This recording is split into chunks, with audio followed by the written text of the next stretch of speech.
Alright guys, let's go for the Ichimoku Cloud like a tutorial, let's say. I'm going to show you a bit how to use it. This is a very good indicator because it has multiple indicators at once. It might look a bit difficult because there's a lot of things going on, but actually it's pretty easy. So let's remove this thumbnail. Let me remove my MTF Ichimoku. The MTF Ichimoku that you can see here is actually just to give me the previous reference of other Ichimoku in another time frame. So if I'm looking at the 1 hour time frame, I can also see the 4 hours, daily, weekly, monthly time frame at the same time. So it gives me, I don't have to switch in between time frame. So I'm gonna start with the daily time frame. And you can see that my Ichimoku is here. So if I have nothing, but we can see nothing. I turn it on. This Ichimoku is in your indicator, so search for Ichimoku, that's the first one. You don't forget, because we are trading, don't forget to change your displacement here. It will be on 26, change it to 27, all right, because we are playing on, the trading view has an issue with that. Someone actually made them suggest them that the displacement is about 27 period before, 26 period before from the, and starting from the candle now, but it's not, it's from the previous candle. So it will create some confusion if you don't put it at 27. So don't forget that. For the colors of it, I change it a bit, all right. But you can put any colors you want, whatever you feel like. Let's have a look at what we can see here. So we can see the cloud here. This green cloud was here. It was very thin. Now we have a big cloud. And when we see a big cloud, it usually pressures the stock to stay under it. If we start to get into it, fine. We're gonna go up probably to here, to this SSB. Because here it creates some resistance. So all of these things create some resistance. Flatter it is, easier is it to get in, to get through. When it's not flat like here, it's harder. So the chart has tendencies to go around it. If we look at another period, let's go back, maybe somewhere I will have a good example. You see here, for example, it started to go around here. Hop, and it went through again and above. Okay, another place. Here, we go around it before we get in. So seeing it here doesn't mean we won't go into it, but we need to look at the Bitcoin at the same time and see what's going on. Of course, if the Bitcoin start to pump like crazy, we have big chance to get into it, to get through. All right. This 10 can here, it's gonna be the 10 can daily because we are on a daily view, and this here is a Kijun. So when we are playing in between, we usually go down here and up and down and up. So that's where the price is acting here. So if I see maybe another candle, red candle here, I know that we are going to go down to the Kijun. So I will put a short at 259. That's what we can see. We have a lagging span, which is here. On your graphic, it might be yellow by default. This lagging span is actually 25 period behind, starting from the previous candle, and this also creates some resistance. So when it gets here, it's hard, it creates some resistance. So we know that we have a zone, an area where it can be difficult for the stock to get to go up or down. At that point here, we can see it seems like it's going to follow. It might follow all the trades, so it might do this now, follow up and go down. Or maybe it cross and everything pump. We need to see some confirmation for that. However, when we see this lagging span getting around an area of dodgy candle, usually 3 dodgy candle, it's easy it's like less resistance for the lagging span, so more chance to go up or down, depending where we are, if we were already bullish or bearish. Let's find one that went through easily. Up here, you see. So we were done. Yeah, it's all dodgy candles, so it's easy for the lagging span to go through. All right, so it gives us some indication of what's going on. If we look here, we go back at the lagging span, which is here. We can expect it to have less trouble around here. You see here, maybe something gonna happen. Maybe it's gonna pop from here. So what we can do, we can use this tool here we have, let me try to find it quickly. It's a period term, so date range. So we go here from this candle here, let's say this one in the middle, and we try to find 25 period, so 25 bar. So we know that around this date, 18th of July, something might happen here.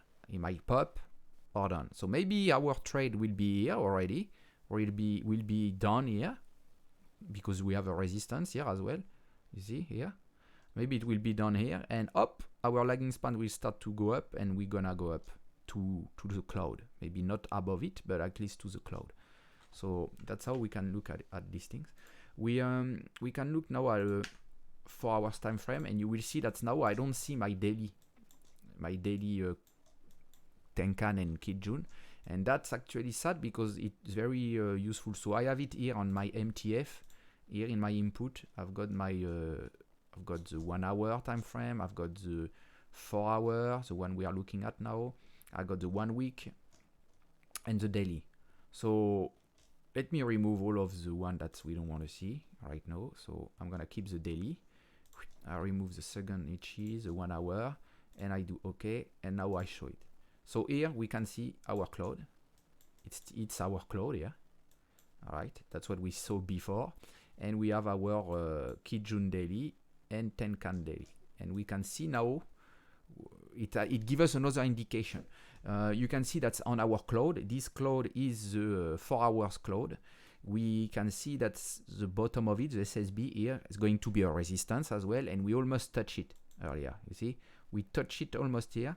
And now we are back here. So what's going to happen around here? We can know that we have resistance here because of this one, this Tenkan daily. We have resistance here because of the SSB 4 hour, and on above it we also have resistance here because of the Tenkan daily, and another one here of the with the Kijun. So we pretty much, this Kijun here is a Kijun 4 hours Kijun. We can see that we have resistance all around this area. So when we are getting close to here, I will expect, because I would expect it to reverse and to go down, because we have this SSB here. We know from our daily time frame that we were already going bearish, so I can expect to enter here a position on a short position here, and short it up to at least here, because it went here earlier, or here if you don't want to take any risk, you go here. All right, you go to 287.60, but you enter around this area here, near our Tenkan, so 297. So you can make some benefits, $10 per share. So that's all right. We got $10 less here. Let's see, 297 to 288, yeah, about $10 less. So that's how we can consider doing short term. So if I want to do short term within a 4 hours time frame, anyway, I will have to look at my daily first to see what's going on. All right, we could even look at the weekly. We need to look now at our lagging span and see what's going on here. We are in an area where it's easy for it will be easier because there is 2 doji, but we need usually 3 doji candle to be able to pump up. But you can see here we have this Tenkan, Kijun. We have a lot of resistance going on with our Tenkan, so with our lagging span. So it might be not that easy for the lagging span to go through, and that still confirm me that we are going to go maybe a bit up more and then down again. Now I can look at a 1 hour time frame, and on a 1 hour time frame I will still have my 4 hours cloud here because it's in my MTF, so I have to activate it. Let me activate the 4 hours here. Up, second Kijun, and it's here. So we know we are inside it. This one here is our 1 hour cloud. We are far away from it, so we are very, very away. And we can play here on our Tenkan. We are playing it in between up and down and up and down. So we went way down. We can expect it to go down again. And have maybe stop around this one, yeah, around this Tenkan 4 hour. Our lagging span is about here. So what do we have here? We have our cloud, if I'm right, yeah, it's our 1 hour cloud. we have a resistance now to get into it, because as I told you, the contour, our SSB of the cloud is actually creating some resistance. So it's gonna be hard for it to get through it, maybe a bit above, but then down again. So that's it. Let me check again. Up. Yeah, that's what we can see. If you want to go on a 15 minutes time frame, you can as well trade on a 15 minutes time frame, even a 5 minute, using the same ichimoku. You don't have to change any parameters. It will work the same. On a 15-minute time frame, we have a lot of dodgy candle here, so why not getting into it? But we have the Tenkan here and Kijun that's going to block us. So it's gonna make some resistance here and up, down again. So we know that within 15, 30, 45, 1 hour, within 1 hour, we are going to go bearish again. That's how we do, guys. If you want to know more about it, I got a website, and I got also a Twitter where I can I post all the news about crypto, and I have also a RSI 14 indicator signal on Twitter and Telegram and Discord. That's actually useful for the Bitcoin. It's a signal on Bitcoin. RSI 14 is very useful because it tells us if we are overbuying, overbought, or oversold. And obviously, when we are oversold, we're going to go in a bearish trend. If we are overbought, we're going to go on a bullish trend.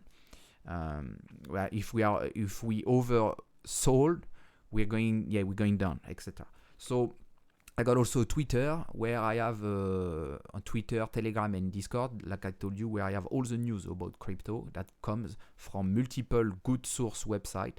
So if you don't want to bother looking everywhere, just go on the Telegram, just go on the Twitter or the Discord, and you will see the news popping up constantly. So it's easier for everyone. Yeah, that's it. All right, guys, you take care, and I see you later. Bye-bye.